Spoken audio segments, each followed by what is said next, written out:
Well, I'm Pastor Ben, and I get to share God's truth with you this morning, but it has been quite a week, hasn't it? I mean, it's been quite a week.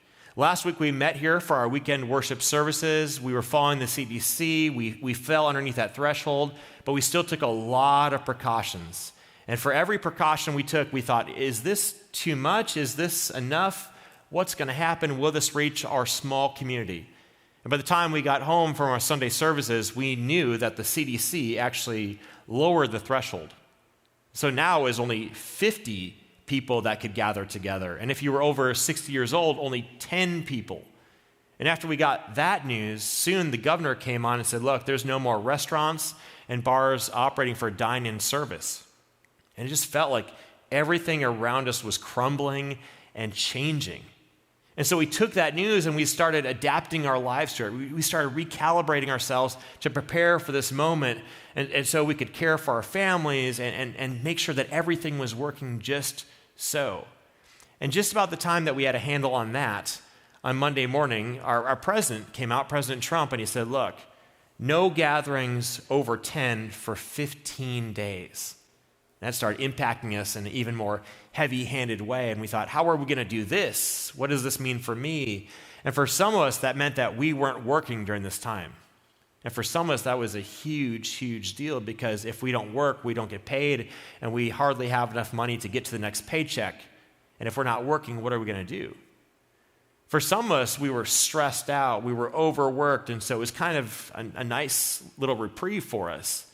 We thought, okay, I'll take a break. I have money, I just don't have time, and now I have time to pour into my family, and I'm just going to take a breath during the season. For others, it just ramped up our responsibilities. Maybe we are part of that essential group, right? You're a doctor or a nurse, or you work at the Walmart distribution center, or you work at Walmart's or Aldi's or Kroger's, and now your work went from 40 hours a week to 80 hours a week really fast, and you just feel overwhelmed. Well, as we worked through our week, we kind of normalized it again. We got ready again. What is the next thing? We started creating new normal avenues so we could get through life and kind of recalibrate and get things moving. And then right about the time when we had that done, Friday came. And our governor of Illinois, Governor Pritzker, came on and said, look, we're issuing a stay-at-home order.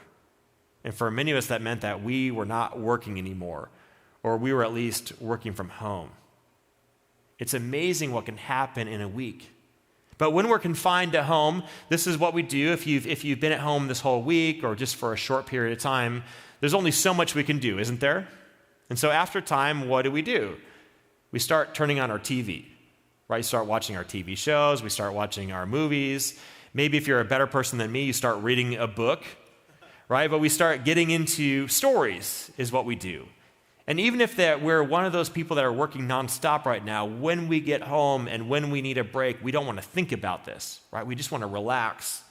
And so even if we only have 2 hours before bed or 1 hour before bed or 30 minutes before bed, what do? We flip on the TV to engage in some stories, to just kind of relax.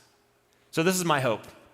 Today, as we continue into our sermon series, The Greatest Stories Ever Told, I'm hoping that you're not over stories yet.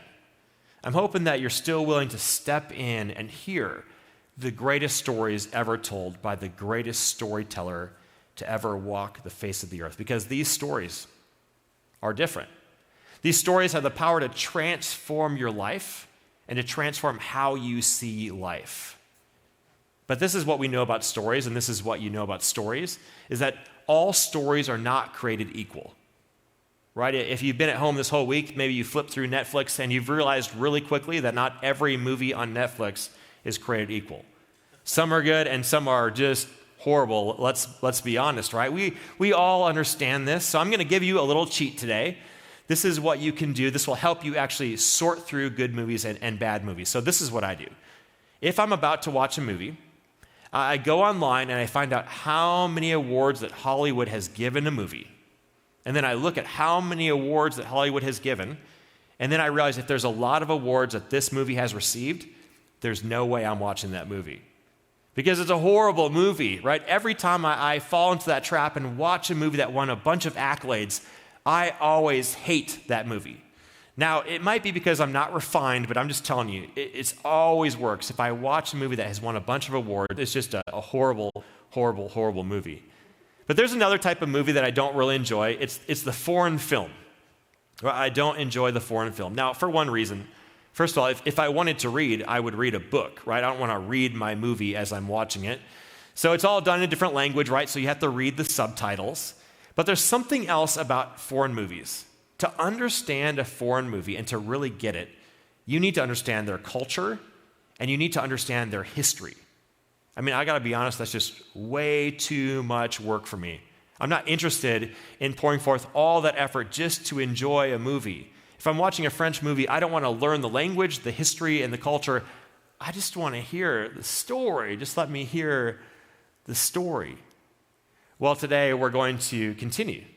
But when we continue into the story, it's very important that we actually know the history and the culture and the backstory. And don't worry, you're not going to have to look. I'm going to tell you. So today we're diving into one of Christ's stories. A story that's uniquely given to a group of people in a specific time and place, but it still impacts us today. And this is Christ's story, penned in the book of Matthew. He put before them another parable. So as we step into Matthew, we see that Christ once again is telling a story, right? He's telling a parable. And as we know, when Christ told stories, he was incredibly popular. Incredibly popular.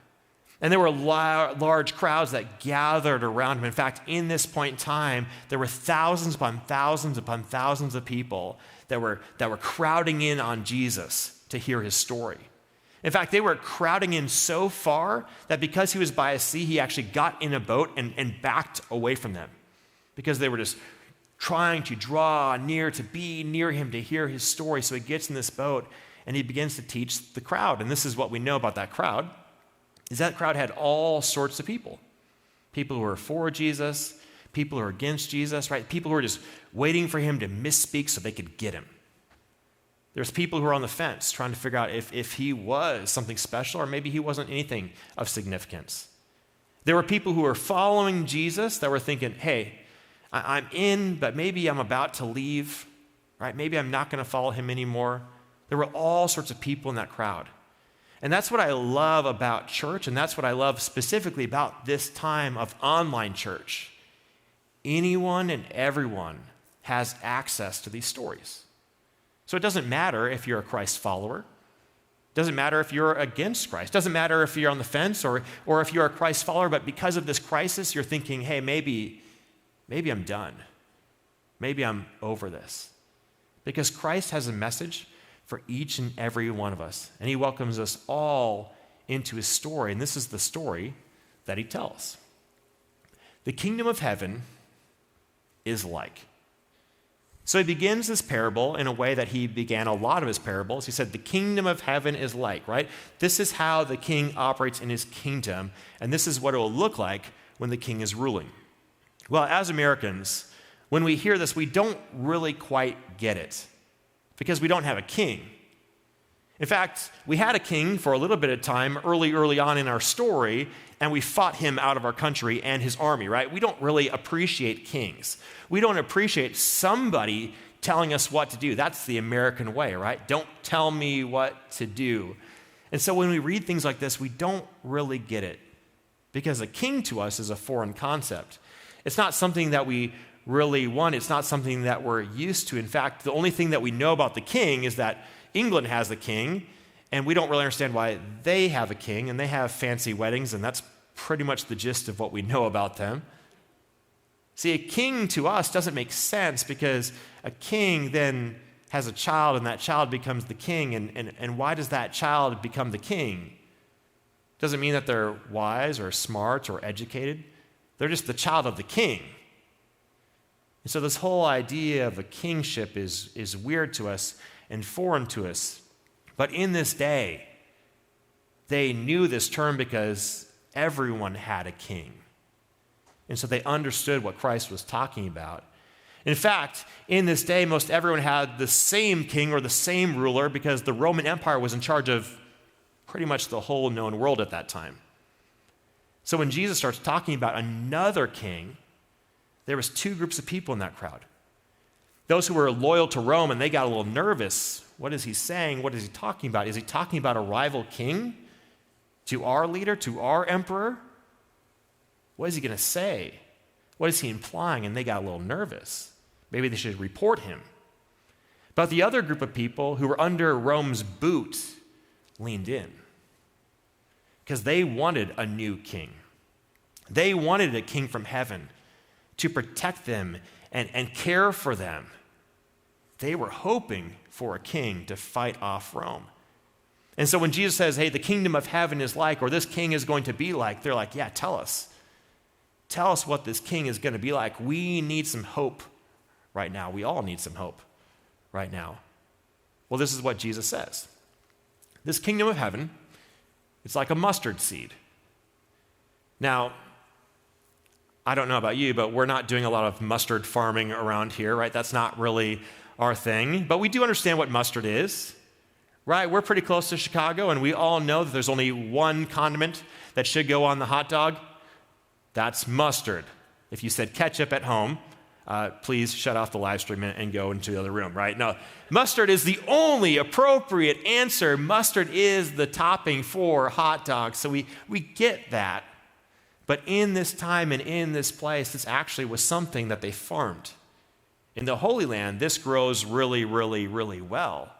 And they use it for two separate purposes. They use it for culinary purposes like we do, but they also use it for medicinal purposes, right? They understood that the mustard seed, even though it was very small and seemingly insignificant, that it had the potential to be something important. And so Jesus continues. This mustard seed is like when someone took and sowed this mustard seed in his field. So this farmer, he takes the mustard seed, and just like any farmer, right, you prepare the field, you put the seed in, and then you plant it, right? And everyone hearing the story says, hey, I get this, right? It's about to live up to its potential, right? The mustard seed is small and insignificant, but if we plant it and we take care of it and we water it and we fertilize it, then it has potential. Then we'll see if it's going to become something. And Jesus continues. This mustard seed is the smallest of all seeds. And so Jesus continues to push forth this idea that the mustard seed is incredibly insignificant. It's incredibly small. Now, if you're a skeptic today listening, and if they were a skeptic back then in that day listening, when Jesus said this, they might have scoffed at him. Because the mustard seed is not actually the smallest seed in the world. And if you think that's what Christ is implying, that's not what he's saying. He's just creating hyperbole, right? He's setting us up for a contrast. He's saying this mustard seed is incredibly small. It seems so insignificant. But this is what happens. He says this. But when it is grown, it is the greatest of all shrubs and becomes a tree. So Jesus sets up this contrast, this tiny little seed that seems so insignificant. If you plant it, if you water it, if you fertilize it, it's going to grow. It's going to become something that you notice, right? He's setting up this contrast of small to large. And once again, he says it's one of the greatest shrubs. Now, once again, if you're a skeptic in that day or even today, you're thinking, hey, it's not like this massive tree. It's good size, but it's not like, a redwood or something like that. And you would be right. But what Jesus is doing here is setting us up to say, look, something small becomes something big. And not just big, but much larger than we could have expected. In fact, this is how large it's going to get. It's become so large that the birds of the air come and make nests in its trees, in its branches. This plant becomes so big that it actually begins to shelter people. People begin to find their rest in this moment. And when people heard this, they were trying to figure it out. They were trying to understand what Jesus was saying. Okay, the kingdom, the king, starts small, but then it grows, then we find our rest, we find our protection in this king and in this kingdom. That's something that we want. But then Jesus doesn't explain the rest of the story. He just stops. And the story stops. And people's curiosity continues. And they lean in and they follow Jesus because they want to know the rest of the story. They want to know about this kingdom. They're hoping for a kingdom. They're hoping for a king. And some of them are even thinking, maybe Jesus is this king. We need to follow this Jesus to see if he's the king. In fact, it would all keep moving forward, and everything was building for the disciples and for Jesus and the ministry, and more and more and more people were following Jesus, and it all got to this point in time that we call Palm Sunday, where Jesus made his way into Jerusalem. And the people gathered, and they waved palm branches, and they put their cloaks on the ground for him to walk across so he didn't have to walk across the dirty ground, because that's what you do for a king. And they wanted him to become king. They celebrated him as king.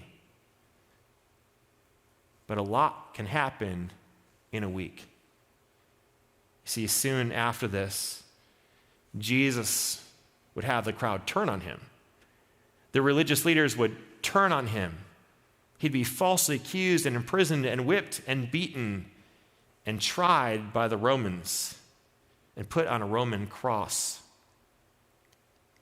And he would die. And the crowd lost their king and lost their hope. And the disciples lost their king and lost their hope. But then 3 days later, Jesus came back. He came back and he spoke with them, and he touched them, and he ate breakfast with them, and their king had returned. And they thought for sure this is the moment when he sits on the throne. This is the moment when he overthrows Rome. This is the moment when his kingdom that he's been talking about becomes exactly what he had implied. This is the moment. This is what the story was talking about, right? There's a small, insignificant seed, a tiny little baby boy, born to two poor people in a barn, placed in a manger. And then that seed went into the ground. He died. And now it's going to grow. Now it's going to flourish. Now it's going to protect people and care for people and have people rest under its branches. This is the moment. And so they said to Jesus, "Is this the time when your kingdom is coming? Is this the time when you sit on the throne?" He said, "No, you guys don't really get this. You don't really understand." And then he gave them a mission. The mission was for them to share the story of the king, to teach the teachings of the king, to baptize people, to connect people to the king. And after giving them this mission, he left. The king left the building in that moment, and Jesus was gone. Now, this was strategically unwise, is it not? To leave your kingdom, or to leave the potential of your kingdom to these disciples and to have the king leave. But that's exactly what happened. But these disciples who had watched their teacher, their king, predict his own death and resurrection, and then come back and fulfill that prediction, fulfill that prophecy, they believed in his story that this little baby boy would die, become king, and then actually that kingdom would grow into something much larger than anyone could understand, much larger than they could understand. And so they listened to the mission, and they lived out that mission. And because they lived out that mission to tell people about the king and what the king had for them, that they could have a relationship with the king, they were persecuted. They experienced moments of crisis. And every disciple was killed for his faith except for John, because John had the grace of God put on him. So he lived to an old age. And when John passed away, those disciples handed the reins over to the next generation of Christians so they could tell people about the king. And guess what they experienced? Persecution and crisis. And wave after wave after wave of persecution. And these people told people about the king, and guess what happened? The kingdom got bigger. In the midst of persecution and crisis, the kingdom got bigger and bigger and bigger and bigger. In fact, at some point in time, the early 300 AD, Rome got very concerned. And they opened up season on Christians. Anything was fair game. You could do whatever you wanted to Christians. You could kill Christians. It didn't matter. And for 18 years they did this. And you know what happened during that heavy persecution? The church grew. In fact, in 380 AD, 80 years after this heavy persecution, this same Roman Empire that tried to eradicate Christianity became a Christian nation. Christianity became the official religion of the Roman Empire. And Jesus' prediction came true. That little seed went into the ground and grew into this large tree, much larger than it should have grown. And it started to become a place of rest and protection for people. You see, this is the reality. Healthy things grow. We all know this. Healthy things grow. Christ Church, when it's healthy, grows. But here's a little secret. During moments of crisis, during moments of persecution, that's when Christ fertilizes his church. Because crisis is the fertilization of the church. And it's in moments of crisis that Christ Church grows. It grows. It grows. So the question for us today is this. Are you growing? If healthy things grow, are you growing, especially during this moment of crisis? Now, I get the excuses, right? Hey, Ben, you don't understand. I'm on the front lines. I'm a doctor. I'm a nurse. I'm working at the distribution center. There's no time. How can I grow in the midst of this? How can you not grow in the midst of this? There's so much fear and concern. You need Jesus more than ever. You need prayer more than ever. How about some of these excuses that we all used to have? I'm too busy. I'm too busy. My kids have these sports. I can't go to church. I can't read my Bible. I don't have time to pray. Guess what you have? You have a lot of time right now because none of that stuff is happening. So are you growing? Crisis is the fertilizer for the church. How about this one? Is your church growing? You see, during moments of crisis, our mission becomes laser focused. And as churches, we don't squabble over silly things anymore, do we? There's no one in here to fight over the color of carpet or wall hangings or how certain things should be set in the church. Because in moments of crisis, we get laser focused on God's mission to tell people about the King and to care for people that the King loves. So is your church healthy? Now I know what you're going to say. I know what you're thinking. Hey, Ben, everyone knows that the church in America is dying. Did you know that's not true? That's the rumor, but that's not true.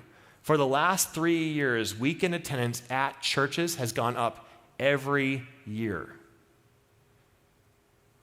Your church might not be growing, but Christ's church is growing. Is your church healthy?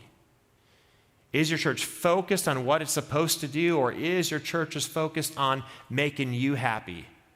Making sure that the service order is exactly how you like it. The songs are exactly the songs that you want. That the ministries that you approve of receive the funding for you to be happy. Is your church healthy? Healthy things grow.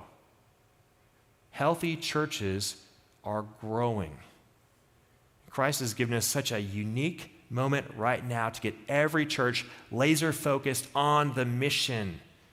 The mission is the world that desperately needs the King and desperately needs the same love that the King offers that we can bring. So, are we growing? You want to know something really cool? This past week, now, as you know, we had this mandate from the CDC to take all these guidelines and all these precautions, and I got to be honest, it was weird, and it was a little bit uncomfortable. Right? If you were here last weekend, if you weren't taking extra precautions and watching online, what happened was you walk in and we couldn't shake your hand. You couldn't grab the cookie anymore. We served you with gloves. right? We didn't pass the plate. There were all these precautions that we took. And because of the fear and because of the reality of what we were living in, we had 100 less people in attendance than we normally do, right? We took a hit because people were concerned and rightly concerned. But you know what God did through that crisis? It forced us to put all of our services online.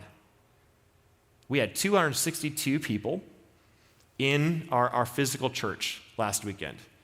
And we had 272 devices logged in to watch our services throughout the week and to watch them live. We had more people watching online than in person. We had more people in attendance than we ever had before in a long, long time. And you know what's even cooler about that number, the 272, is that's just a device. That's just a phone, a TV, and computer. That doesn't count the whole family sitting and watching the TV and experiencing the service together. Crisis is the fertilizer that God can use to grow his church. Healthy things grow, and God is going to use this time to help us grow. So are you growing? Are you serving? Are you caring for the needs of the person next to you? You have no excuse at this point in time, right? We're far beyond handing an invitation card out for Easter. We're caring for people's lives. So if you're in that non-risk group, are you going to your neighbors and checking in and making sure they're okay and that they have necessities? Or are you growing? Are we being the church in a time when the church is desperately needed? So this week, as long as this lasts, be the church and grow in Christ. Let's pray.